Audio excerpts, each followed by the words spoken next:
कल थे वो आज नहीं हैं, जो आज हैं वो कल नहीं होंगे। नमस्कार, आप देखना शुरू कर चुके हैं चौथा खंबा। ये वो कविता है जो बीजेपी के अटल बिहारी वाजपेयी ने लिखी थी और आज बीजेपी के पर ही ये बहुत सटीक और मुफीद बैठती है। दरअसल मध्य प्रदेश में बदलाव हो चुका है। शिवराज जी कल थे, आज नहीं हैं और आज आ चुके हैं मोहन यादव। लेकिन अब इसके आगे की जो चर्चा है वो शुरू हो चुकी है कि मुख्यमंत्री तो तय हो चुका है, लेकिन मंत्री कौन बनेगा। फहरिस्त बहुत लंबी है, लेकिन उसमें किसको मौका मिलेगा और कौन चूकेगा। हमारे साथ दो खास मेहमान हमारे सहयोगी मौजूद हैं, प्रशांत और जितेंद्र। दोनों से हम जानेंगे कि अगर जो फहरिस्त है वो 35 मंत्री चुने जा सकते हैं मंत्रिमंडल में, लेकिन जो फहरिस्त है वो बहुत लंबी है, लिस्ट बहुत लंबी है। हमारे हाथ में भी एक जो है एक लिस्ट है जिसमें जो बीजेपी के वरिष्ठ नेता हैं जो लगातार जीतते आ रहे हैं उनके नाम हैं, चाहे वो रमेश मेंदोला हो, शैलेंद्र जैन हो, प्रदीप लारिया हो, राजेंद्र पांडे हो, गिरीश गौतम, और ऐसे बहुत करीबन 50 और 55 नाम हैं। लेकिन फिर भी वो कौन से नाम हैं जिनको मोहन मंत्रिमंडल में मौका मिलेगा। सबसे पहले प्रशांत, आपसे, आपके हाथ में भी एक लिस्ट है, आपने भी कुछ गुणा भाग किया हुआ है। कौन से वो नाम हैं जो मंत्रिमंडल की रेस में आगे चल रहे हैं? मेरे हिसाब से सबसे पहले राशि जी मैं आपको बताना चाहता हूँ कि लिस्ट तो है, मैंने बनाई है और ऐसा लगता है कि इसमें से कई लोगों पे मुहर भी लग जाएगी।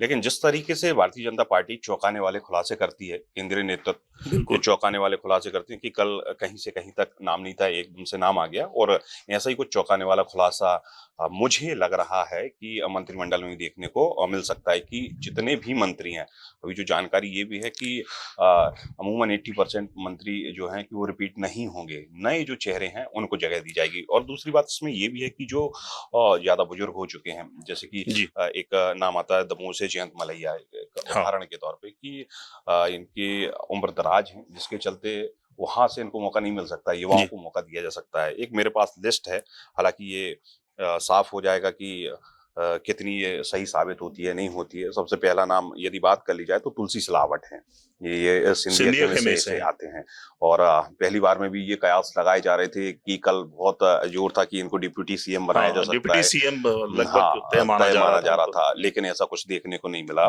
लगातार चौंकाने वाले ही नाम सामने आए, तीनों जो नाम थे वो चौंकाने वाले थे।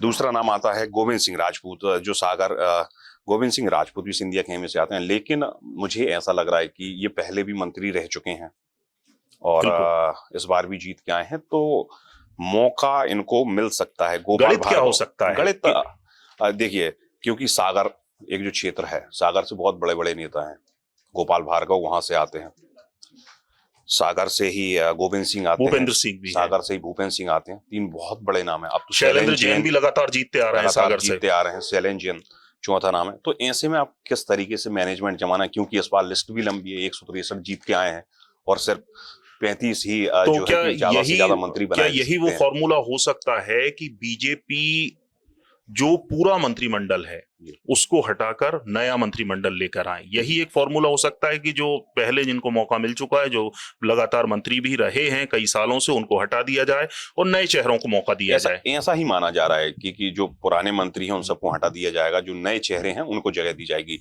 और एक कहते हैं ना कि युवाओं को कहीं ना कहीं जो है कि, हालांकि जो नेता रहते हैं वो 50-55 तक अपने आप को युवा ही समझते हैं, तो जो युवा हैं उनको ज्यादा जगह दी जाएगी। और 60 के बाद में कैटेगरी बुजुर्गों की आ जाती है, तो उनको बोला गया है कि इस बार उनको रेस्ट दिया जाएगा, बैठ जाएंगे। क्योंकि आप देख सकते हैं बहुत लंबी लिस्ट है और इस बार चौंकाने वाली बात ये है कि सांसद हैं वो जीत के आए हैं, चाहे आप राकेश सिंह, उनको एडजस्ट करना, रीति पाठक हैं उनको एडजस्ट करना पड़ेगा, कैलाश विजयवर्गीय हैं, बड़ा नाम है, उनको एडजस्ट करना पड़ेगा, प्रहलाद पटेल हैं उनको करना पड़ेगा। तो बड़ा दिलचस्प होगा, क्योंकि जो ये लिस्ट आएगी चौंकाने वाली होगी। लेकिन जो हमने लिस्ट बताई है, मैं आपको उसके बारे में बताऊं कि संभावित नामों में यदि जैसे पहले बता चुका हूं, तुलसी सिलावट, गोविंद राजपूत और गोपाल भार्गव, क्योंकि गोपाल भार्गव लगातार से जीते हुए आ रहे हैं। ये चल रहा था कि उनको कहीं ना कहीं स्पीकर बनाया जा सकता है, लेकिन फिर नाम आया कि नरेंद्र सिंह तोमर स्पीकर होंगे, तो ऐसे में गोपाल भार्गव को साधना बड़ी बात है, इनको भी मंत्रिमंडल में जगह तो मिलेगी क्योंकि लंबे समय से जीतते हुए आ रहे हैं। भूपेंद्र सिंह है, प्रद्युम्न सिंह तोमर ग्वालियर, ये भी सिंधिया खेमे के हैं, इनका नाम भी कहीं ना कहीं जोरों से चल रहा है। एक और बड़ा नाम है राकेश सिंह, क्योंकि राकेश सिंह प्रदेश अध्यक्ष रह चुके हैं, लंबे समय से सांसद हैं। उनको किस तरीके से एडजस्ट करेंगे, क्या कैबिनेट में उनको जगह मिलती है या नहीं मिलती है?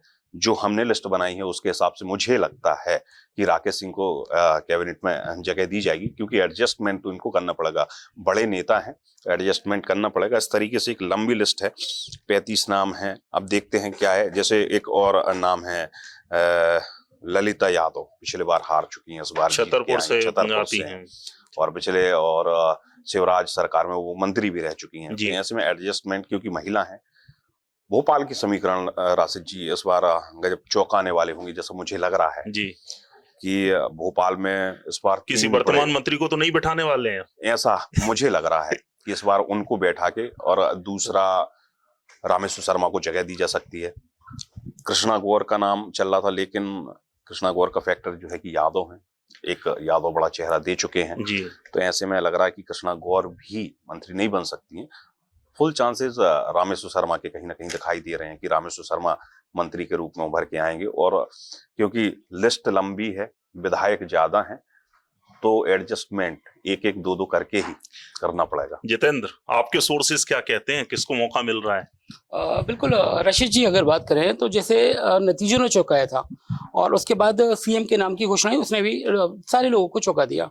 अब ये जो मंत्रिमंडल का विस्तार होगा तो इसमें भी वो नाम सामने उभर कर आएंगे जो पहली बार लोगों को समझ आएगा कि नए लोगों को, क्योंकि ऊर्जावान मंत्री है, ऊर्जावान सीएम है, तो नई जो यंग कैबिनेट का आप कह सकते हैं कि गठन हो सकता है।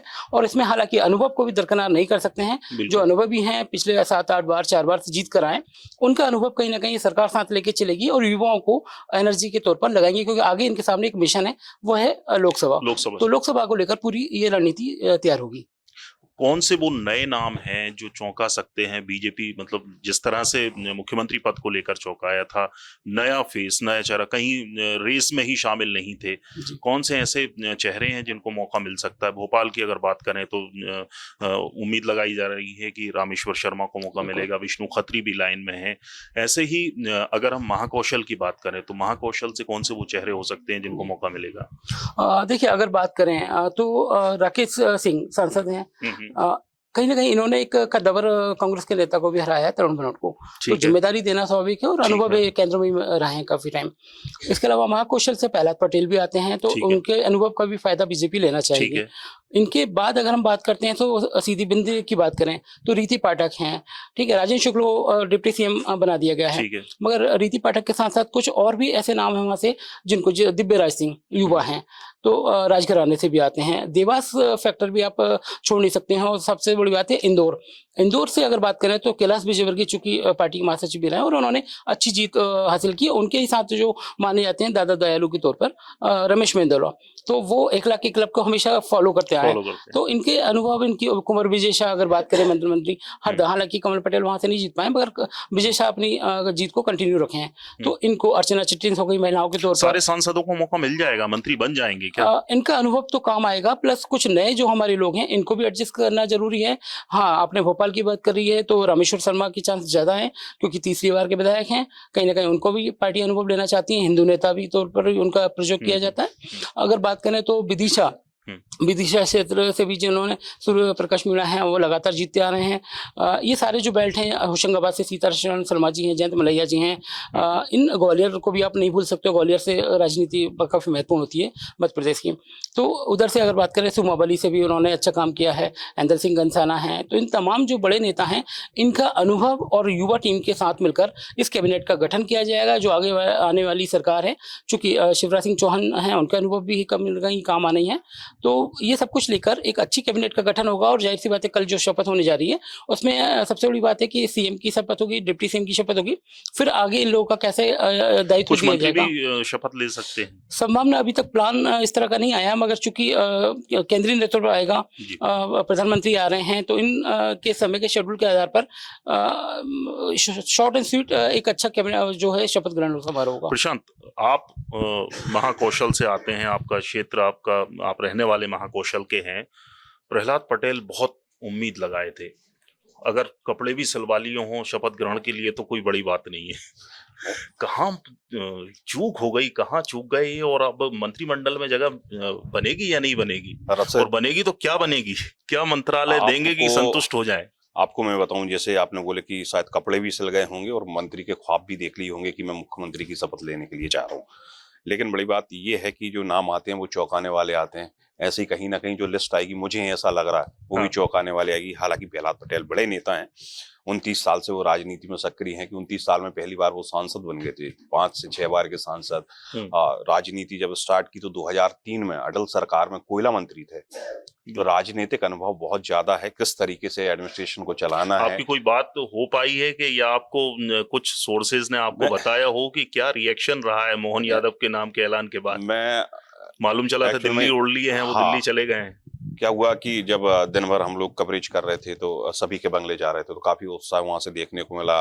नरसिंहपुर से और जबलपुर से बड़ी संख्या में लोग आए हुए थे, और बाकायदा होर्डिंग वगैरह की जो बात हो रही थी, तैयारी हो गई थी कि सब चीज, होर्डिंग लड्डू भी बन गए होंगे, सब चीज तैयारी हो गई थी। लेकिन फिर बाद में जिस तरीके से नाम आया, तो फिर जो निराशा उन लोगों में छाई, किसी के घर खुशी आई, किसी के घर निराशा, कहीं खुशी कहीं गम, ये वाला सीन देखने को मिला। फिर इसके बाद में ये हुआ कि शाम शाम तक, रात रात तक दिल्ली उड़ गए। लेकिन राशन, मुझे ऐसा लगता है कि अब सिर्फ इनकी राजनीति, जो बड़े नाम है, वो मध्य प्रदेश तक सीमित होने वाली है, क्योंकि कहाँ केंद्रीय मंत्री हुआ करते थे नरेंद्र सिंह मध्य प्रदेश से नए चेहरे भी केंद्र भेजे जाएंगे, मतलब चाहे वो बीडी शर्मा, जो खबरें आ रही हैं, शिवराज सिंह चौहान भले ही कह रहे हो कि मैं दिल्ली नहीं जाऊंगा, लेकिन दिल्ली ने बुलावा आ गया तो जाना पड़ेगा। क्योंकि भारतीय जनता पार्टी वो है कि जो केंद्रीय नेतृत्व ने कह दिया उसको फॉलो करना ही पड़ेगा।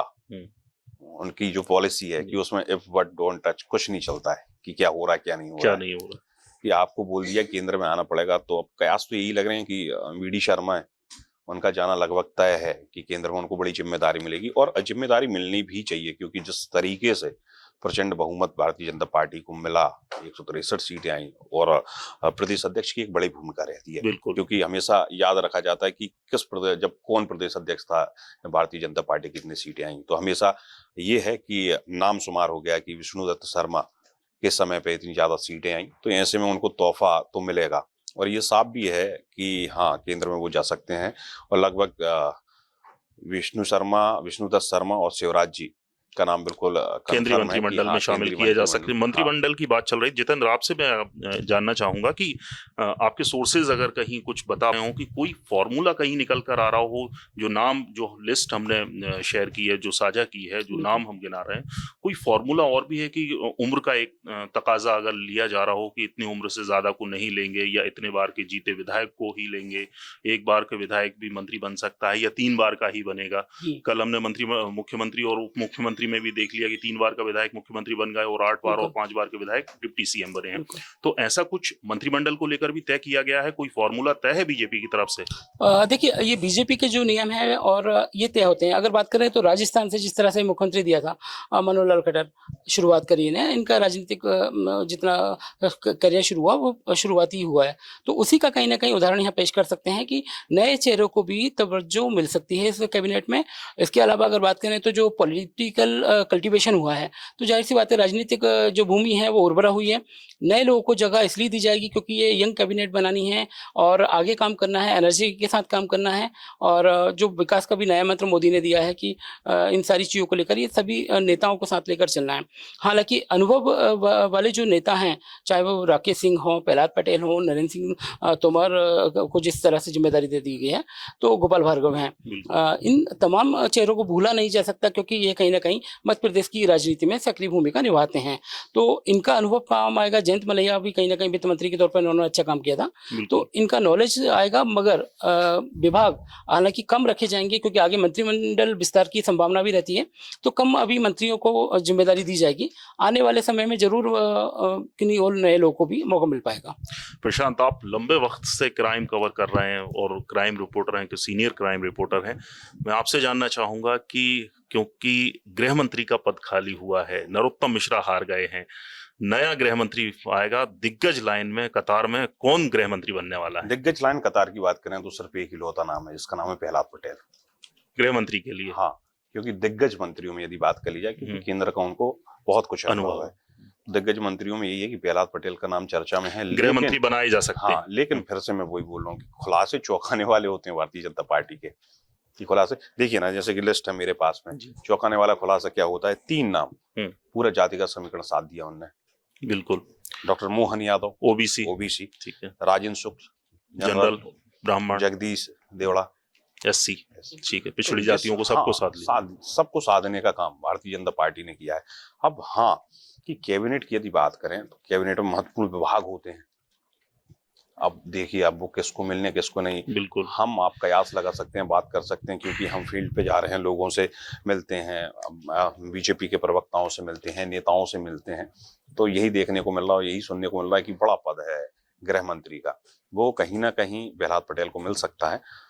लेकिन देखना होगा, मैं जो शुरू से बोल रहा हूँ कि चौंकाने वाली बातें सामने आती हैं, तो हो सकता है कुछ चौंकाने वाला नाम फिर से सामने आ जाए।